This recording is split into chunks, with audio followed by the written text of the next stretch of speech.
Hey everybody, Sketch here with another Worst Games of the Year list, and yes, I know, I'm sorry, I'm not stood up in front of my shelf.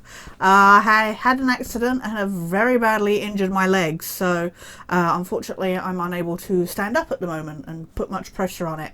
But won't stop me waffling on, so let's just talk about the games of 2020, shall we? Because, yeah, I mean, 2020 was a year that happened, and that was bad enough.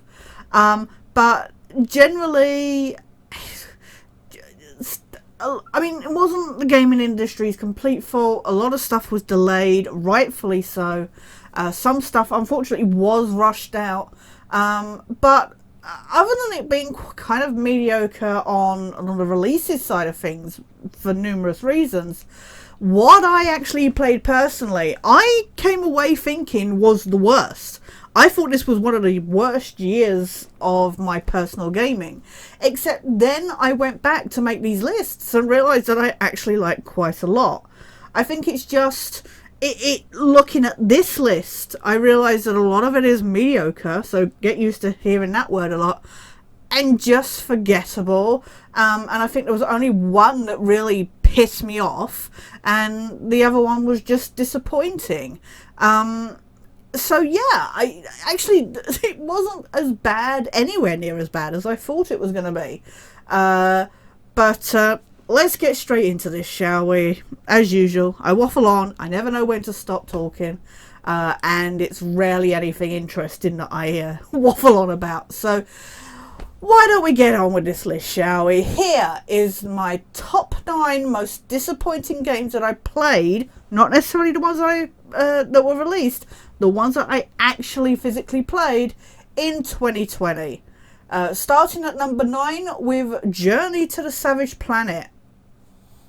Now, I should prefix this one with the fact that this is not my normal kind of game. This was one I purely played because Malcolm found it to be a cooperative game. It was one that we thought would be good for doing while we did the chat, etc. So it's not one that I would normally have played. But it's very pretty. The art style is amazing. But it's a No Man's Sky wannabe that doesn't seem to have learnt from any of No Man's Sky's issues. Like, at least No Man's Sky, you could go into it and it's a complete experience. It's not my type of game, again, I fully acknowledge. But, yeah, it's just, so it's your basic kind of, you're in this spaceship that needs resources piled back into it so that you can take off from this planet that you have been stranded on. And like I say, I love the art style. The design of the little creatures that you encounter, etc., are really cool and vibrant and cartoonish, and just I actually genuinely enjoyed the art style. But otherwise, like, it is lacking so many key features, like a basic map, which was quite frankly the most frustrating thing for me personally. Because your only real navigation in this world that is not very big, it's not a very big map, but your access to certain areas is like through one like chokehold point, you know, that's hidden behind a tree or something to get to the next area, and you're trying to figure out how to get to that because there's no map, and all you've got is this little compass at the top that is like half transparency kind of thing. And for me, visually, I just really struggled with being able to properly navigate, because it's like, well, it's in that direction. Okay, but how do I get in that direction? Because I got no real lay of the land. I just found it frustrating. Malcolm ended up going off, doing his normal thing, doing the tasks, and coming back. And I'm just stood there like, what do I do? And feeling kind of helpless. And that's just genuinely, that was just generally from a visual standpoint. And you're like, okay, I should be gathering resources. So then I'm gathering like goop and all that stuff and studying the stuff. And I just found it a very boring, tedious experience. I felt it was very bare bones, and it's not a bad game. It's just missing key features that I felt took away from the experience. And as somebody who went in hoping to be enlightened, kind of like I did, I mean, I say enlightened, you know, hoping to enjoy something that I would not normally enjoy, like I did with Animal Crossing, it just didn't do it for me. So I had to put it at number 9. Sorry to the developers. There's a lot of promise here, but just did not do it for me. At number 8, we've got The American Dream. This is a game that I played, did a first impressions video on the PlayStation VR. I saw the trailer and wanted to get it for the longest time, and I think I was waiting for it to go down on sale, and thankfully Major December saw it on sale and let me know. Thank God, because if I'd paid more money for this than what I did, I would be emotionally distraught at this point. The whole premise is that, you know, it's playing on that whole Americans use guns for everything. They'll defend their guns like crazy and stuff. And I'm not going to get into that. That's a whole thing I am not versed on, that I have no right to comment on and stuff. I'm not going to get into that. That's not the point. But the joke is that it's parodying that mentality, say. And it started out funny. But it and as I said at the time that I played it, it very, very quickly wears thin. Even to the point, I thought it was funny that if you changed your nationality to American, it just had like the Stars and Stripes American flag everywhere as all the textures, and just every other word was America. And I ended up doing the South Park Canadian voice quite ad nauseum, because you couldn't help it, because that voice was just so much like it. But it was funny. It was. But after like 5-10 minutes, it just wore thin very quickly for me, and it was way longer than it should have been. There were missions that were way longer and more tedious than they should have been. Most specifically for me, the funfair section, where you go out on a date with this girl from next door. And more frustratingly about that is there's actually, and I had to cut so much of my footage out, because you go do this dunk tank section, and you're supposed to hit this moving target on this background to get somebody to dunk. Now, you think after you've dunked them once, that's it. But no, then it gets you to dunk them like another 3 times with this target moving. It's an orange target on a bright pink background. Now, you looking at the footage, it should be simple. But not only are you using this gun with the worst sights, it would just glitch. And this is a continuing problem with the PlayStation VR. The tracking on the Move controllers is sometimes the worst.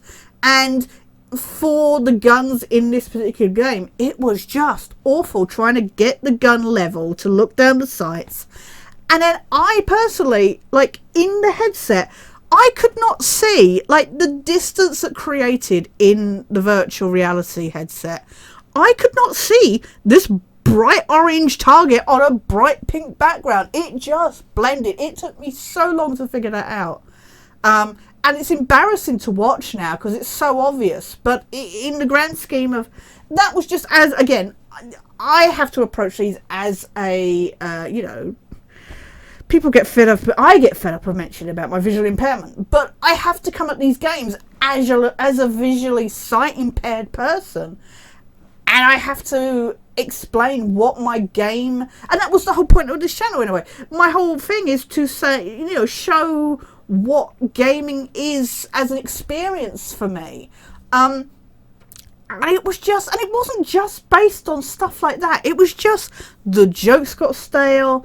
It went on way too long. I just got bored of it. That's the long and short of it is it was boring. And just wore thin really quickly. And and I was gutted because I liked the sniping level. But again, the sniper rifle, it was, you can watch the footage, it was just jumping all over the place because the move could not track the controllers. It was frustrating, and when you get frustrating, it makes gaming a big chore. So yeah, it was frustrating is the best word for that game, and yeah, that's why I had to put it at number 8. At number 7, though, we have another VR title. It is the first of a couple of Supermassive Games titles on this list. It is The Inpatient, which is another game that I did a first impressions video of because I was looking forward to playing it because it's a prequel to Until Dawn. And I liked Until Dawn. So I thought, I'll play this. This would be good to do a first impressions video of. Except it wasn't. It was so boring. I was struggling to come up with stuff to say the whole time. Anybody who does a let's play of that game and is able to consistently keep up the witty banter the whole time, kudos to them. Because I got so bored. Nothing was happening. And anything that was interesting, like the atmosphere, just fell. It was so short-lived. Like, the tenseness just dissipated so quickly. So yeah, it just came off as this, and it was completely unnecessary. It was nothing anywhere near as fun as, say, Rush of Blood, which is a rail shooter in the same universe.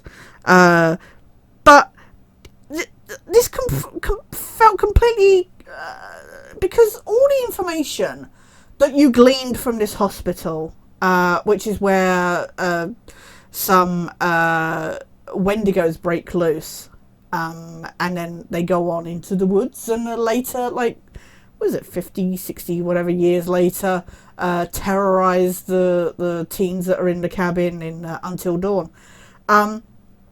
You get pretty much all the information about the breakout and the experiments that were going on at the hospital, etc., etc. In Until Dawn, there wasn't really any need for this. And you would say, oh, but it's the experiencing the terror of that breakout happening. But again, it's so short-lived. Like, you hear the screams, you hear and then that's it. And then you're just expected to go from room to room and get out alive. But then you find out that actually you were this reporter all along. It just felt really clumsy with its storytelling. It felt pointless, and generally, I just got bored. It was just, again, it was very mediocre. That is the best term for this. It had so much potential with its atmosphere and just the story that it was weaving.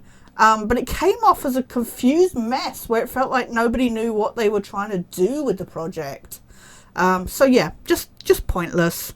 If you're a fan of Until Dawn, I guess give it a try, but it's certainly not worth going out of your way to pay a lot of money for. I paid £8, I think, for it, and it's not worth that by any means. I'm not putting down the people that worked on it or that. I don't know if it was worked in conjunction with Until Dawn, but personally, I just thought it was a waste of time. At number 6, we have Zombie Army 4 Dead War.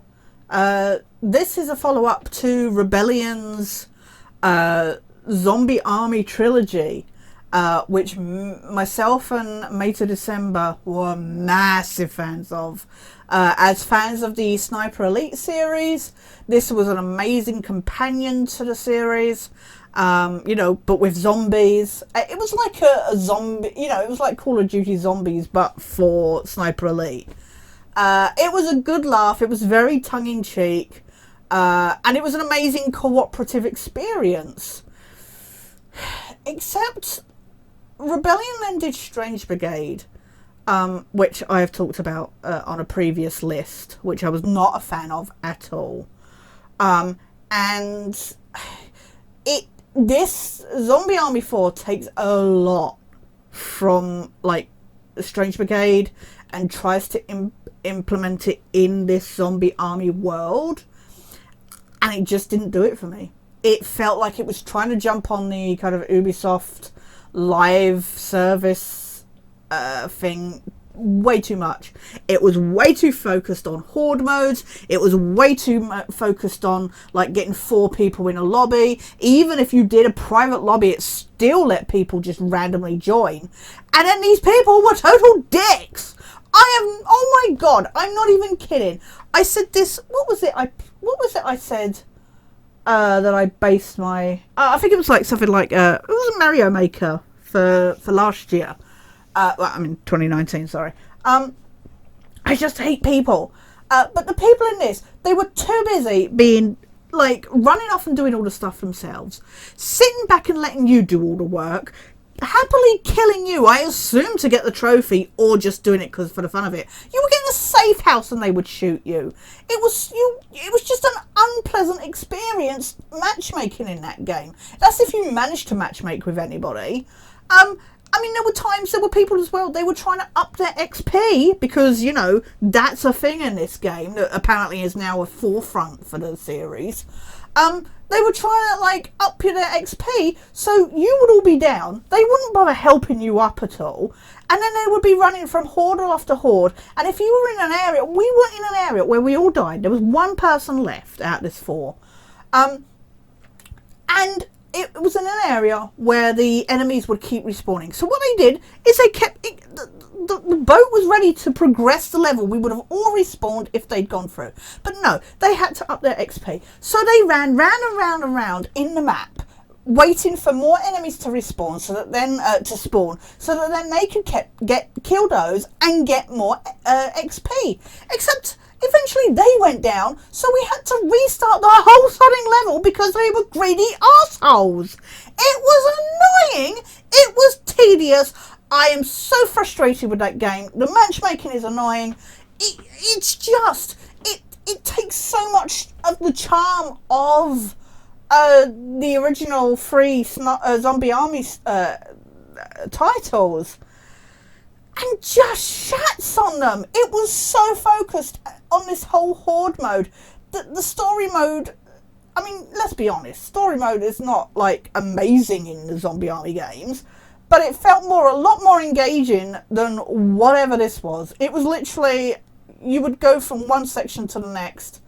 It was just tedious.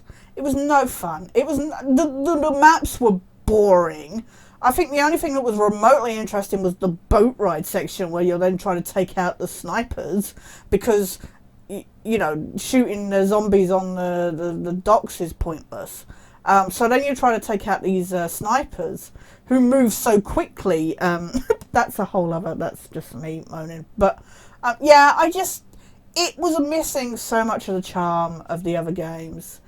It was leaning way too into the mechanics that had been used in Strange Brigade. And I'm not against things being updated and revamped and trying to move with the times. I'm not saying that, but I was super excited for this game, and I know there are people that really like it, and, you know, hats off to them if they enjoy it, you know, but for me personally, it was a miserable experience. I just didn't want to go back. It was so frustrating. So yeah, I'm sorry. I just had to put that there. But at number, what are we up to? 5. We have got Resident Evil 3. I'm going to get so much hate for this, but screw this game. It is lazy. It was rushed. Don't get me wrong. It is amazing to see Resident Evil 3 in the what is that? Their engine known as? God, my brain has gone blank.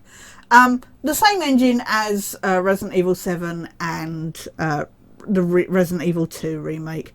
I can see it in my head. The logo, but I can't think of the name. That's gonna bug me. I'm gonna put a little thing at the bottom. But it was amazing to see graphically, just visually, it was amazing to see Raccoon City brought into, the modern graphics, etc. To see the new model of Jill, who I felt was in tone with Jill. Claire Redfield's model I thought was a little off from the character, whereas this Jill felt more like previous versions of her in games. But it just, this was so rushed out. I'm not dismissing the work. Again, I'm not dismissing, I can't make games. I'm not dismissing the work of the developers at all. But I feel so many assets were reused from the Resident Evil 2 remake. Assets were reused, which is fine. But it started to really, as you're going through it, you're like, well, this isn't fresh, this isn't new. And that's fine, because, I mean, at the end of the day, the original Resident Evil 3 wasn't supposed to be a numbered title. It was supposed to be a side project. But this, it felt too much like DLC for number 2. And my biggest issue, aside from the missing content, stuff like the clock tower, etc., my biggest issue easily was just the Nemesis. Nemesis was terrifying in the original Resident Evil 3. And unfortunately, they took so much of that essence and put it in X in the Resi 2 remake, that when you get then to Nemesis, who is supposed to be more terrifying than X, he just wasn't. He felt like a neutered puppy. It was, and every encounter with him is scripted. There was nothing remotely, at least in the original, like you'd be going around the police station and then he'd randomly like slam through a wall and you'd be trying to avoid him and stuff. Whereas here it was all scripted, and his attacks weren't exactly scary. Like, he grabs you with a tentacle, but it doesn't really do you any damage. It's more just an inconvenience. It was just lame. It was really, really lame. And for a monster who I've always seen as like the big, like kind of iconic, I never really cared much for like Tyrant and stuff.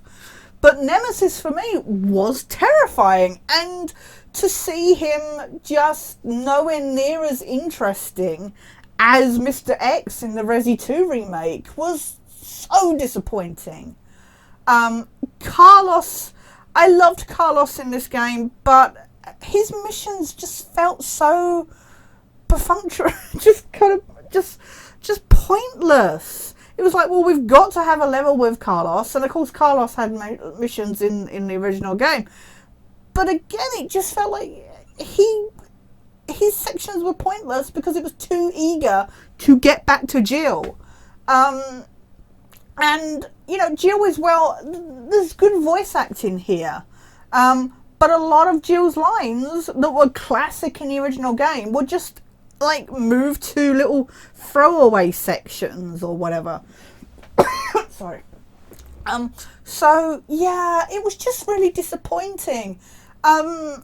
Maybe I got myself way too hyped for it. The fact it came out a year after Resi 2, I don't know if they were working on it at the same time, but clearly a lot of assets were shared, and, areas that needed, a lot more work, because they couldn't just be reused from the previous title, just got dumped as a result. So, it just felt lazy, and genuinely, looks like it's not a bad game by any means.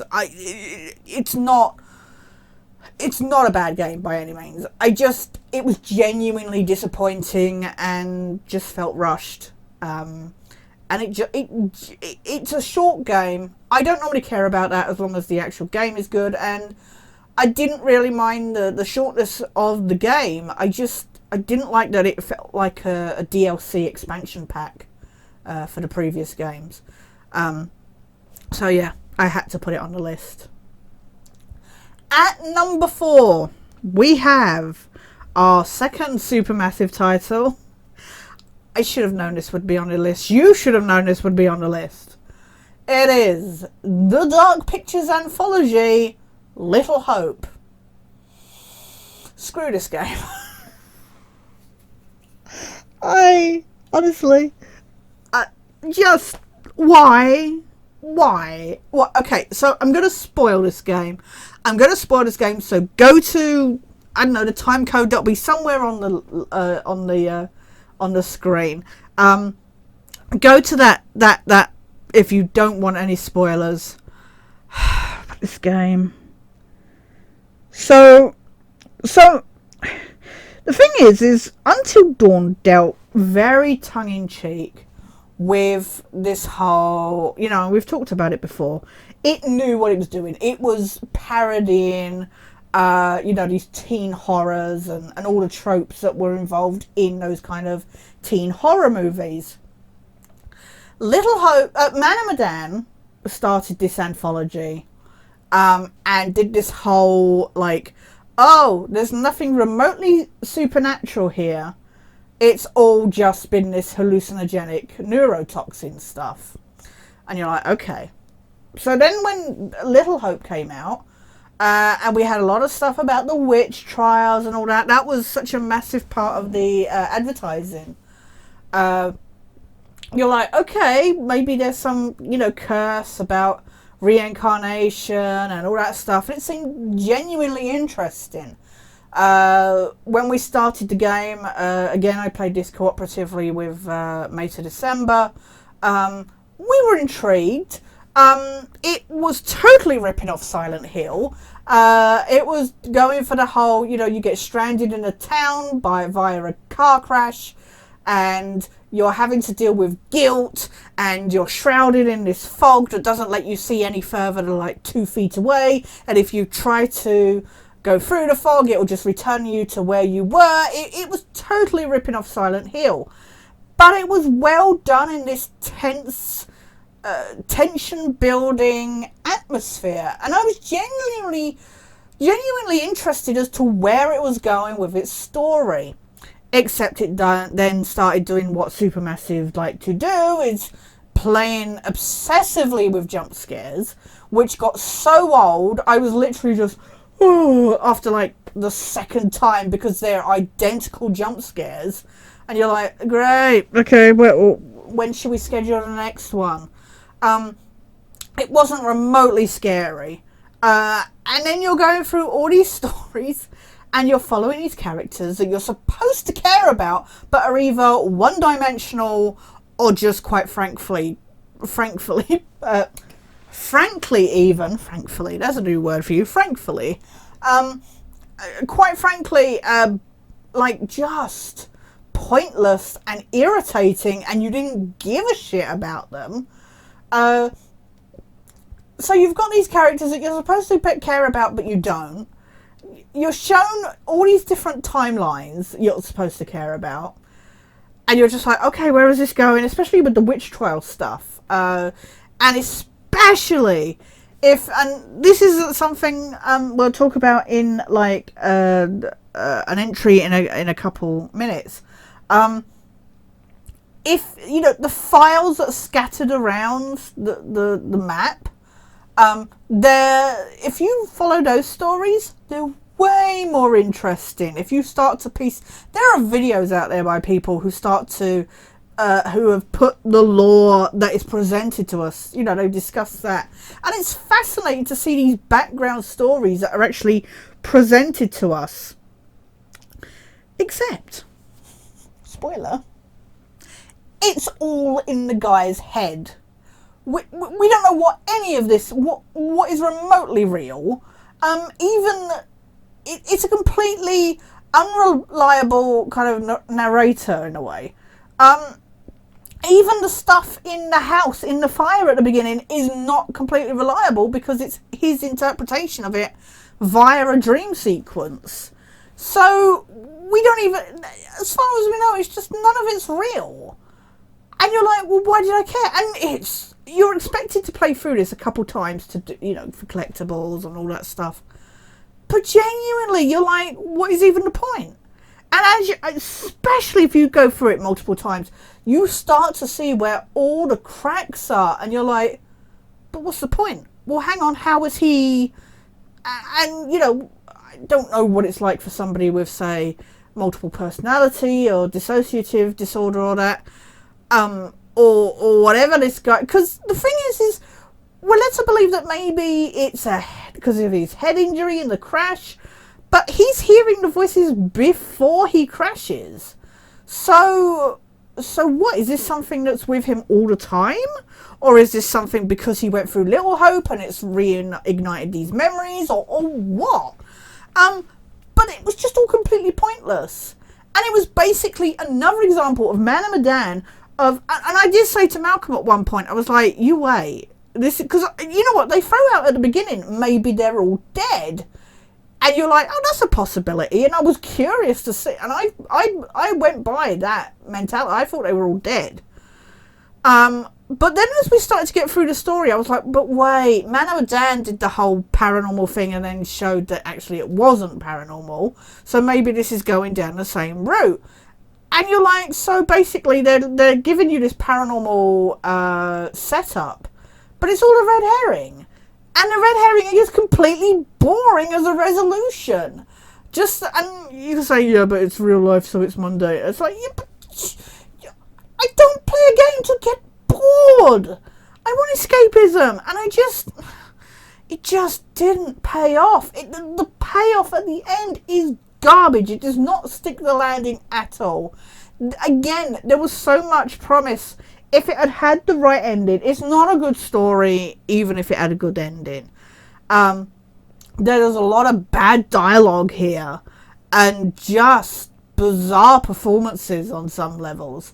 But yeah, just if the ending had been better, I think this would have maybe just missed being on this list, because it just would have been But as it is just ridiculous, and it does not make me want to play any more of these Dark Pictures anthology games. I mean, we've seen the advert for the next one that's supposed to be this woman in Afghanistan, and I said immediately, I said, you watch. I said, it's gonna be a Spec Ops The Line thing. You watch, she'll have PTSD at the end or something from being in Afghanistan.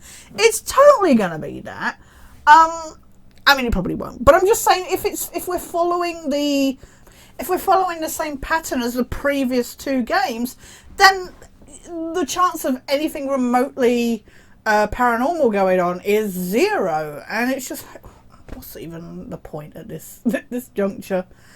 So yeah, just there was promise. I know a lot of people didn't like Man of Medan, but if I compared the two, like, the amount of setup in this game was very promising. I thought I would think of it better than Man of Medan, but at least stuff happened in Man of Medan. At least the map was a lot more interesting. So much of Little Hope is just walking down a street in one direction through the fog. You come to some buildings every now and then, but otherwise it's just walking along the road, and it's so boring. So yeah, I know they're not selling well. I know they've not been getting good reviews. I think this was supposed to be like 8 games long, this series, but please stop. Please stop. It's just not worth it. I know they're like cheaper games and stuff like that, but they're still not worth it. I'm sorry. I've got better things to do with my time than sit through this pointlessness. But we're getting down to the last 3 games, and prepare for frustration. Because at number 3, we have The Quiet Man. Oh, I come into this as a disabled person. I'm not deaf, but wow, representation is not very well handled here. Holy shit.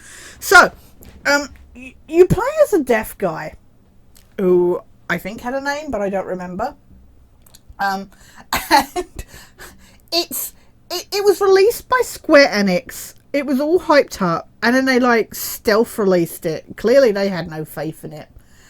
And it's this crossover, kind of like Quantum Break in a way, where you have these live action segments that then change to gameplay. And I use the term gameplay quite loosely.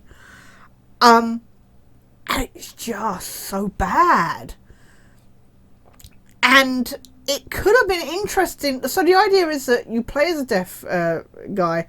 I just started saying this, sorry, my brain got distracted. We play as this guy, and it could have been interesting, like using some kind of mechanics for how he navigates the world or whatever. But no, it's just a boring brawler where sound is completely removed, except for like some ambient music. So you have these gameplay sections where you have to just watch. It's not like you're playing in first person, where you then have to use some kind of peripheral. It's a third person brawler, so you can see where the enemies are. You're always aware of where they are. They don't do anything to stop you detecting where these guys are any easier. Anymore. And apparently, deaf people don't have any idea of how to communicate, because, I mean, he does, but so this guy, he can lip read, but the game doesn't think it's worth giving you subtitles so you can understand in the way that he understands what people are saying. And you're like, okay. And then every now and then people will use a little sign language, but I don't know ASL well enough, at all really, to know how much they're actually saying words and how much they're just waving their hands around. And again, he understands what they're saying by their use of sign language.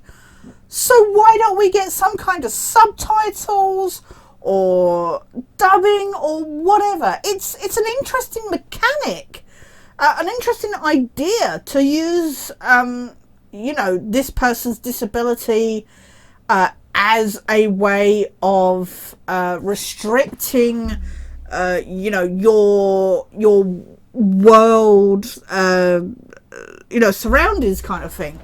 But it is so badly handled, and it is so insulting in that way. I'm just like, the gameplay is awful. It is so badly handled. The hitboxes and the detection on you hitting, and just generally the fighting moveset is so stunted and boring. It's just so badly implemented. It's just all round. It's awful. I have never seen potential squandered. I mean, I've mentioned it here, so much in this list of so much setup being worth investigating, and then not paying off. But this one, it feels like they just pooped it out. And it's only like 4 hours long, and the cutscenes take up most of that time. So you're like, it's just, the story's not worth it. You're supposed to. They then released a patch that like if you went through a second time, you would then actually get the dialogue sound. It's so not worth it. The story is no more interesting for actually hearing what is said. It is a joke. It is that bad. I was sat there the whole time just face palming.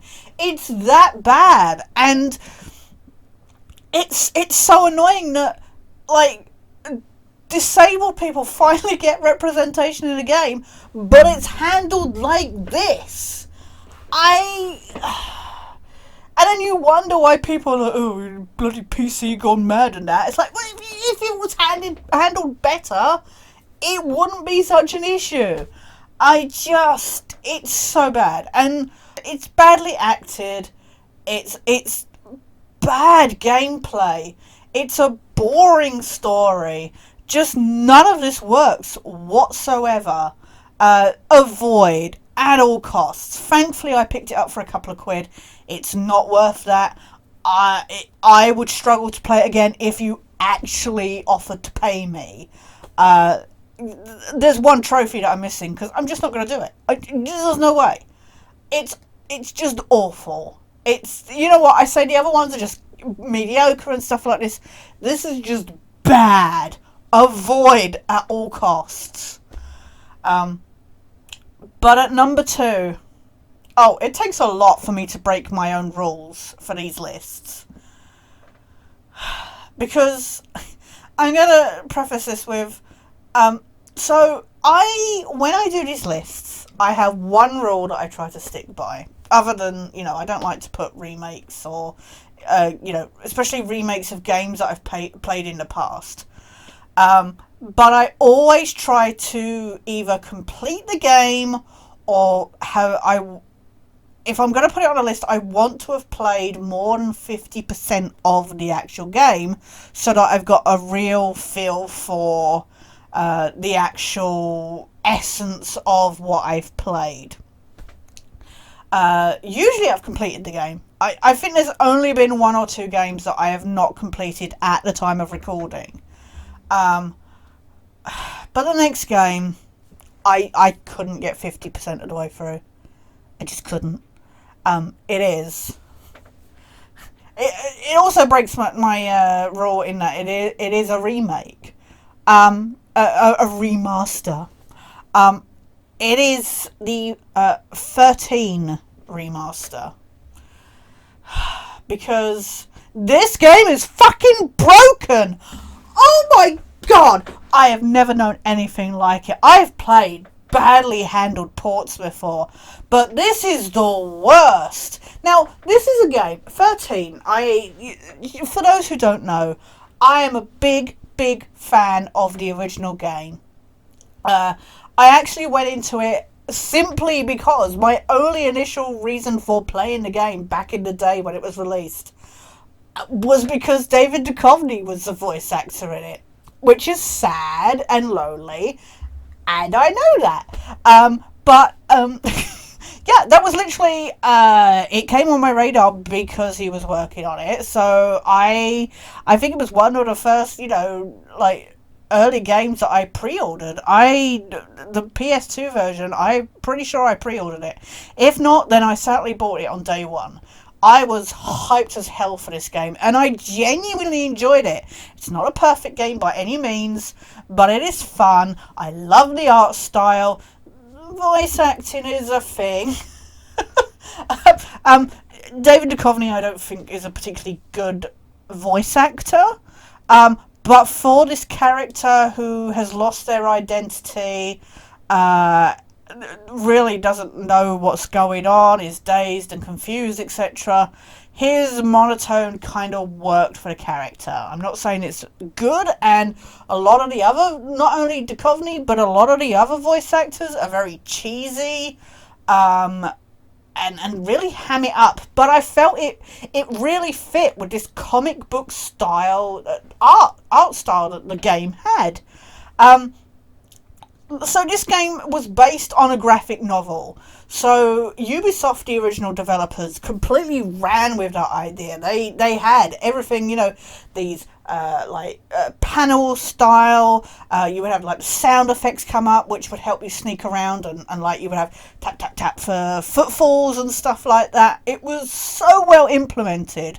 Again, it's not a perfect game by any means, but the mechanics were there and were a good foundation for what could have been built upon, especially in a remaster that could have fixed so many of the problems.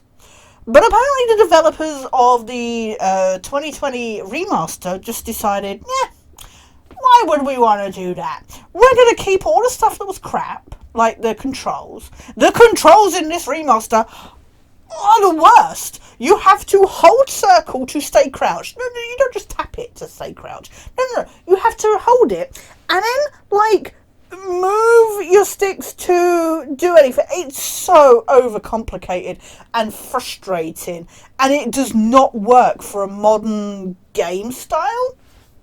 You know, for what we're used to today compared to what we were used to then. Especially for me with arthritic hands, it's not the best, most accessible. But So, yeah, no. We're going to keep the crappy old controls. We're going to, just... but what we will change, we'll keep the voice acting. So the original voice actor is here. And, yeah, the voice quality is not but the audio quality at times is not the greatest. The very low-resolution audio files. But you know what we will change? The art style that made this fucking game amazing in the first place. They completely overhauled it. They redid the cutscenes, and all of the style is gone. It's awful. They've made the art style, it's now not got that cel-shaded look, that comic book style look. It now looks like everybody's been airbrushed. It's so bad. It's awful. It makes me so angry. So yeah, all of the panel style and stuff, it's kind of there, but they've just made it these really bad cutscenes, these long-winded cutscenes. Like one picture, it'll stick with it. It's so bad. All of the style is gone. Everything. And you would think that's bad enough, because that is what made this game such a classic, very highly underrated game. Oh no, you want to really know what this game really makes me angry about this game? It is broken as all hell. I am not even kidding. I wanted to do a first impressions video of this game. I sat down, I started recording. Except then the game crashed. Literally like a minute after I started recording. And I lost that footage. So then I tried again. And the game crashed again. And then I got a bit further. And the game crashed again. And then enemies were shooting at me. But their character models weren't in the frame. So I couldn't shoot them. I tried shooting in their general direction that I knew they were in. But they wouldn't go down. So I kept dying. And then the game crashed again. And I couldn't get footage. It was ridiculous. This game is so broken. The AI is awful. I was stood there, I'm not even kidding, behind a glass door, aiming at this guy that was staring back at me. This was at the very beginning of the game, when you're in the first cabin. I'm stood there, looking at this guy, and he's staring back at me. He did nothing. And I'm like aiming my gun at him, because I knew I had to kill him. And and the music's no, he's just stood there. And I'm like, hello, would you like to kill me? He's just stood there. And then, like, I took a shot at him, and he's like, oh, yeah, wait, I'm supposed to be doing something. And then he started shooting back at me. I'm like, oh, my God. And, unfortunately, I wasn't enough to play enough a game, again, to fully... But I have seen people comment on... Apparently, this is far from an issue just at the beginning. This goes the whole way through the game. The AI is awful. Everything bugs out so badly. The game can barely run on the PS4. I don't know if you're playing the PS4 Pro or that, if you have any better luck. Apparently they're going to be patching it. But you would have to rehold this whole game. I want the whole I actually went and bought the classic version on Steam for like £2. That is way more worth it than this. Do not. I don't care. It was near full price, but not quite. I think it was like £40 as opposed to £50. This is not worth it. I don't care if they fix it. It would take everything moving the earth to fix this game. There are so many issues with it. And I am so angry, and I'm so gutted because I was looking forward to having a version of this game on modern console, and they had to take that fun away from me. And this could have been such a good, because we never got a sequel, because the original game undersold so badly. We never got a follow-up. We never got a sequel. We never got the resolution to the cliffhanger that is at the end of the game. And this game, it was like, oh, if it does well, maybe we'll get a sequel. No! Just no! And keep these developers as far away from any possible... I do not know why Ubisoft did not carry it. I guess it wasn't worth their money. Wasn't, couldn't be monetized or something like that. I guess that's why they didn't want to remaster it. Keep this studio far away.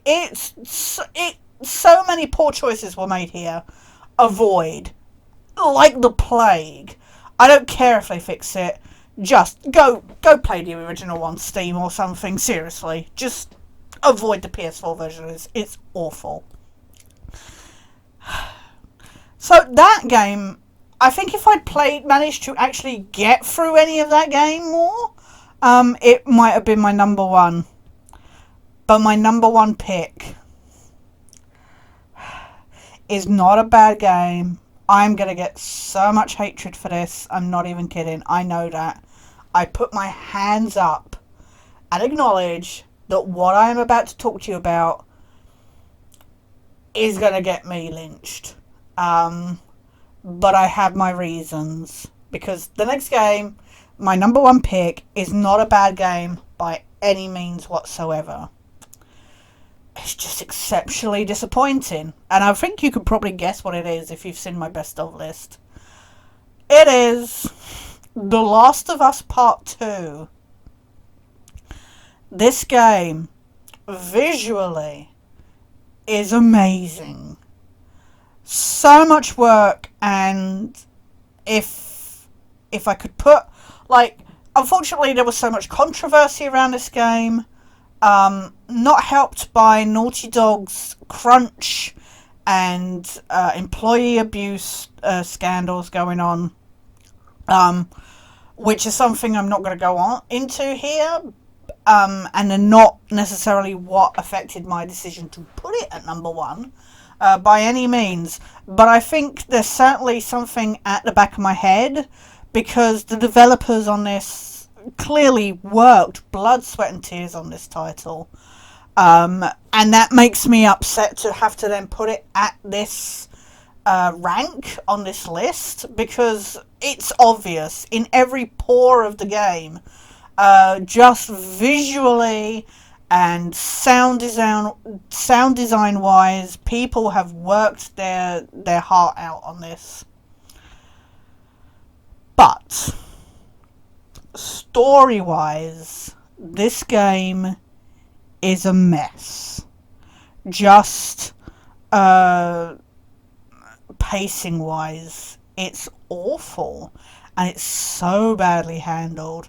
And it's so frustrating as a result. And it is so unnecessarily long. Again, there's going to be spoilers.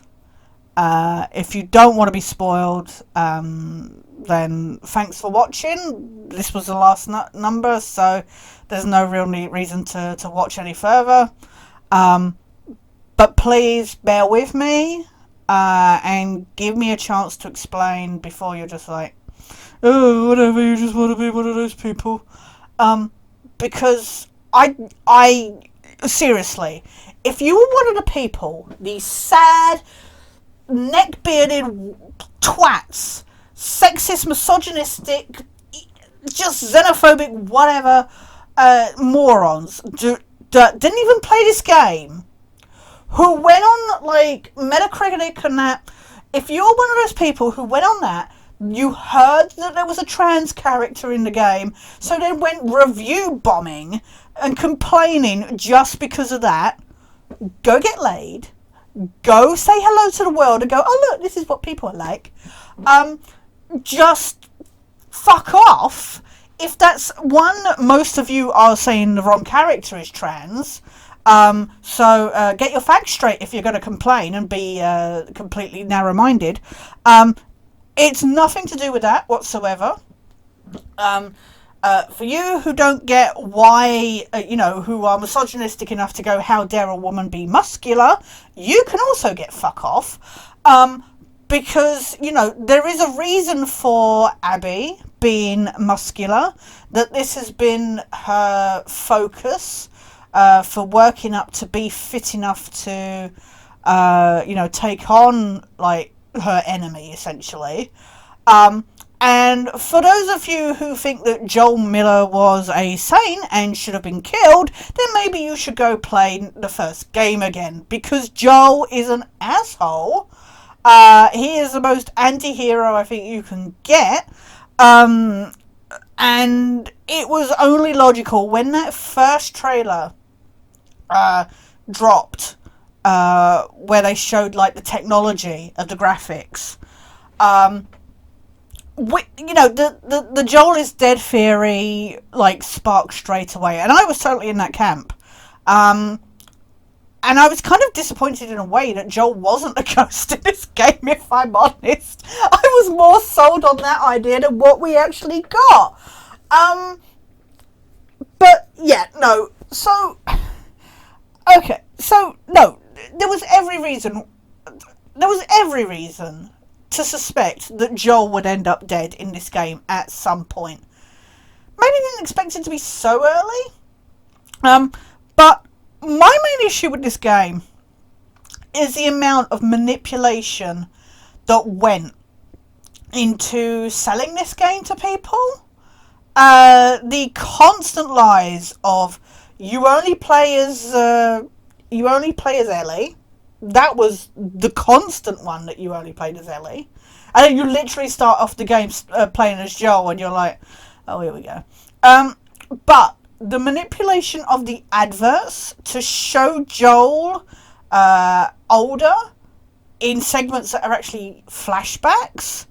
And there is one scene where a character is replaced to show Joel when actually he's not even in that scene.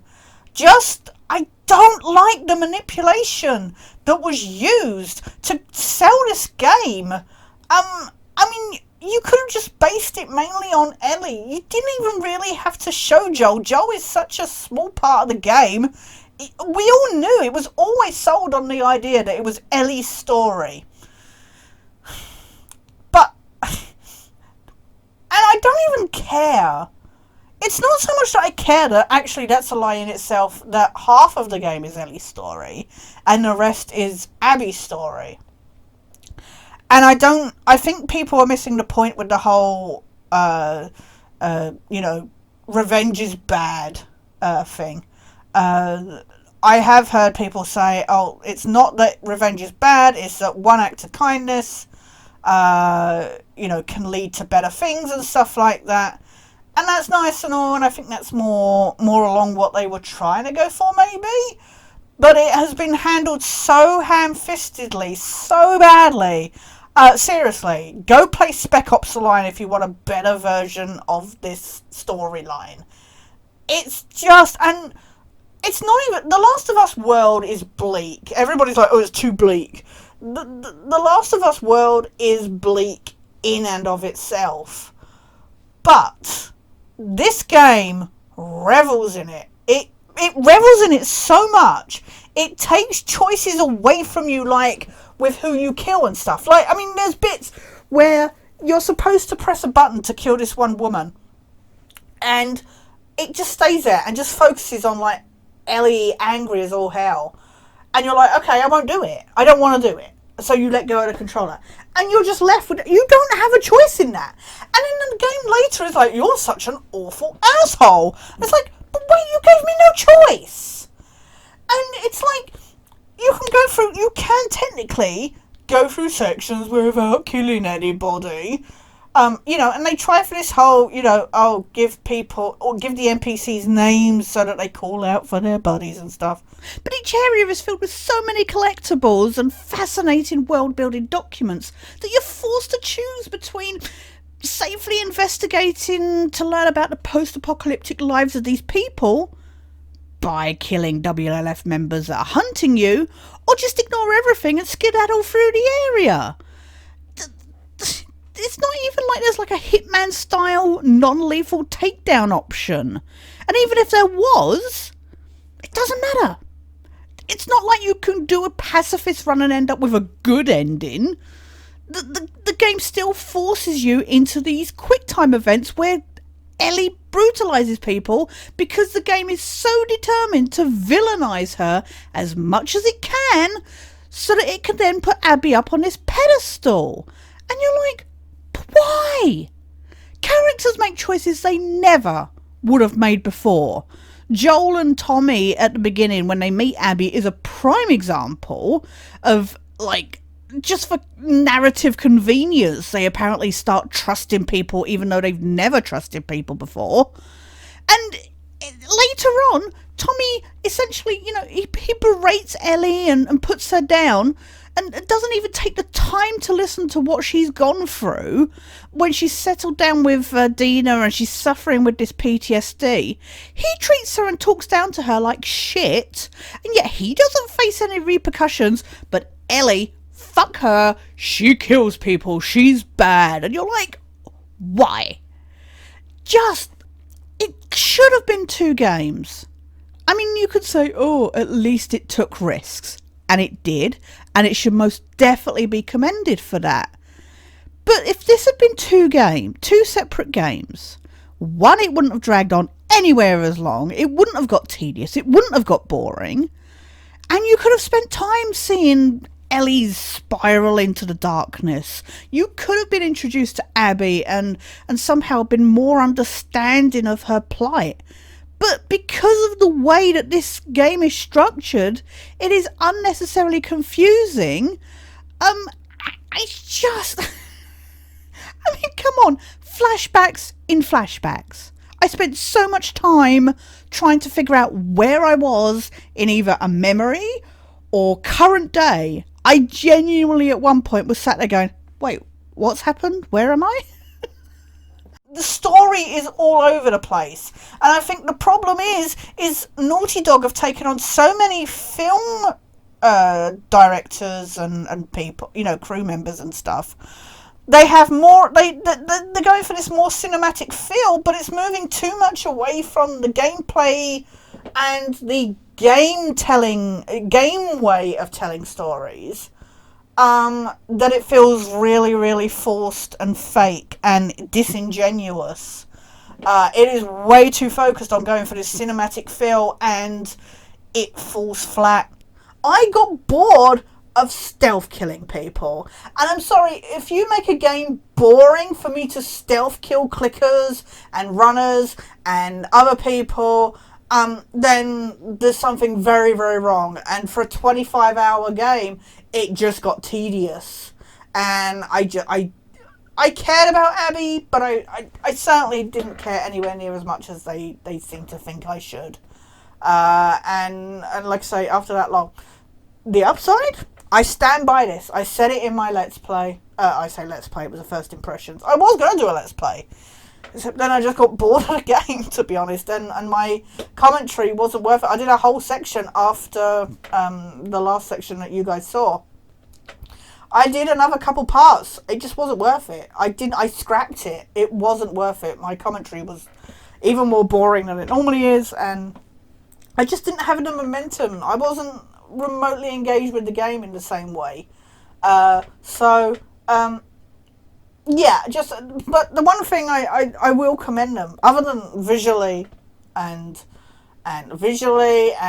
sound design, the accessibility options on this were amazing. And I don't care, I see this now, these people complaining about how games are being made too easy because of accessibility options. As somebody who benefited so much from, like, the spoken, the text-to-speech and other signposted, like sounds and